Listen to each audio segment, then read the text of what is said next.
दोस्तों आप देख सकते हो ये डीटीएच का वीडियो बोर्ड है और इसमें जो है वीडियो आ रहा है, सिग्नल आ रहा है, मतलब पिक्चर आ रहा है, लेकिन इसमें आवाज़ नहीं आ रहा है, ऑडियो नहीं आ रहा है। दोस्तों आप बहुत सारे दोस्तों का वीडियो देखा होगा और आपको बताया होगा कि यहाँ पर काट देना है, ठीक है। इसको काट के एक वायर जोड़ के यहाँ पर कैपेसिटर में जोड़ के आप इसको आवाज़ बना सकते हो, लेकिन वो गलत इन्फॉर्मेशन है दोस्तों। आपने किया होगा और लास्ट में क्या हुआ, आप कीट को फेंक देते हो।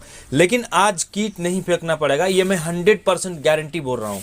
कुछ भी काटने की ज़रूरत नहीं है, बिल्कुल ओरिजिनल आवाज़ होगा दोस्तों।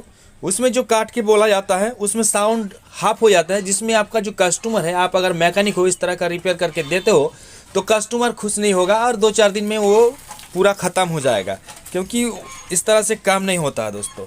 तो हम जो ट्रिक्स बताएंगे दोस्तों, ये जो ट्रिक्स है बहुत ही आसान ट्रिक्स है, कोई झमेला वमेला नहीं है। क्योंकि कुछ लोग